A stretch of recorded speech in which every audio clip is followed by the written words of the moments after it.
My fiance's sister secretly sent my estranged mother an invitation to my wedding, thinking it would fix things. So I removed her from the wedding party. I have never had a good relationship with my mother. She was very emotionally and verbally abusive to me when I was a kid. She's a very mean person. So when I left for college at 18, I went no contact with her. It was best for me to distance myself from her, and it worked. When I met my fiancé John 5 years ago, he knew all about my relationship with my mom and that I was no contact with her. He always respected my boundaries and never pushed for me to have a relationship with her, even when I was pregnant with our daughter, too. When I got engaged, I made his sister Stacy my maid of honor because we have a very close relationship, or so I thought. Last Sunday, I was going over the guest list with her, creating the seating chart for the reception. I never mentioned where my mother would be sitting because she wasn't invited, and I think that caught her off guard when she asked about it. I told her that my mother wasn't invited because we don't talk, and I really didn't want her at the wedding. She got quiet but didn't argue with me, and we moved on. A few days later, I received a call from an unknown number. I didn't answer and hung up, but the number called again, so I answered. My heart sank when I heard my mother's voice. She was crying and asking me why she didn't know that I was getting married, and I was honest with her. I told her that she didn't need to know because of how she treated me throughout my childhood. I had to go to therapy to undo the damage she caused, and I'm still not completely healed from it. I chose to go no contact with her, and I want to keep it that way. She told me it was unfair to hold what she did years ago against her,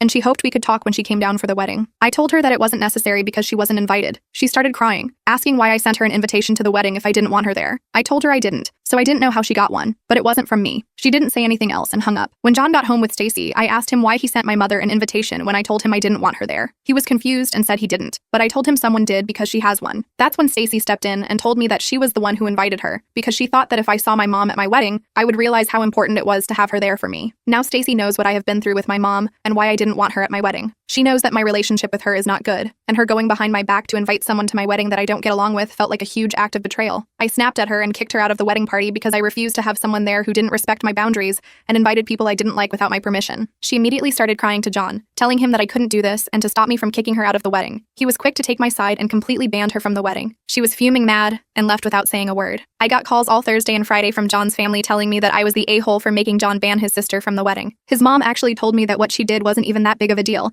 and I needed to stop acting like a petty baby over something that happened to me years ago. I told her if she felt that way, she didn't have to come to the wedding either before hanging up on her. This whole thing has divided the family and made me feel guilty, but John has reassured me that I did nothing wrong and had nothing to feel guilty about.